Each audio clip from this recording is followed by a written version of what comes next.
ஒரு படகுல பயணிகள் எல்லாம் போறாங்க. ஒரு 10 பேர் சேர்ந்து அதுல ஒரு சிவனடியார் ஓம் நம சிவாய என்ற மந்திரத்தை சொல்லி அப்படியே போறாரு. கால் வெட்டி நெத்தியில விபூதி கையில கமண்டலம் யார் வச்சும் பாட்டு அமைதியா இருக்கிறார். ஆனா அங்க போறவங்க எல்லாம் கேலி கூத்த பேசி போறாங்க. அவங்க இவர் அமைதியா இருக்கிறார். கண்டுக்கல, அமைதியா இருக்கிற என்ன பேசுங்களேன் என்ன சொல்லுங்களேன் அப்படின்னு கேலி பண்றாரு. இவர் அமைதியா இருக்கிறார். ஓம் நம சிவாய மனசுக்குள்ளே சொல்றாரு. ஓம் நம சிவாய ஓம் நம சிவாய ஓம் நம சிவாய மனசுக்குள்ளே சொல்றாரு. என்ன சாமி முழுமன இருக்கிறீங்க, என்ன சொல்றீங்க, எங்களை திட்டுறீங்களா, எங்களை பேசுறீங்களா, பேசுனா நேரா பேசுங்க நீங்க.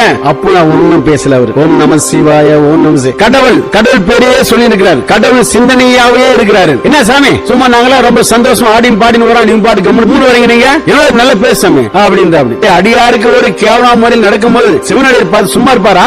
உடனே அசதிகளை கேட்குது. சிவனடியாரே எப்ப பார்த்தாலும் என்னையே நினைத்துக் கொண்டிருக்கிறாய், ஆனால் படகுல போறவங்க உன்னை ஜேலியா செய்யறாங்க. நீ நினைத்தால் இந்த கணமே படகை கவிழ்க்கலாம், படகை அப்படியே கவுத்தலாம். அசதிகளை கேட்டு எல்லாம் கேட்கிறாங்க. உடனே சாமி என்ன மன்னிச்சிடுங்க, சாமி என்ன மன்னிச்சிடுங்க சாமி, நாங்களாம் கேலி குத்து பண்ணோம். ஆமா எனக்கு தெரியாத கேலி குத்து பண்ணோம், ஏதோ அமைதியா வரைய அப்படின்னு சொல்லிட்டு நான் கேலி குத்து பண்ணோம். சாமி எங்களை மன்னிச்சிடுங்க அப்படின்னு அந்த படகுல இருக்கிற சிவனடி பாதங்களை பிடிச்சு கஞ்சுறாங்க. சிவனடியாருக்கு எந்த நேரத்தில் கேவலமோ இகழ்ச்சியோ ஏற்பட்டால் சிவன் பார்த்து கொண்டு இருக்க மாட்டார். அடியார்கள் அமைதியா இருந்தாலும் சிவபெருமான் அமைதியா இருக்க மாட்டார். தன்னுடைய சிவன் அடியாருக்கு தீங்கி வருகின்ற போதிலும் அவர் வந்து நம்மளை ரட்சிப்பார். சிவனடியார்கள் யார் கேலி செய்தாலும் சிவன் பார்த்து சும்மா இருக்க மாட்டார்.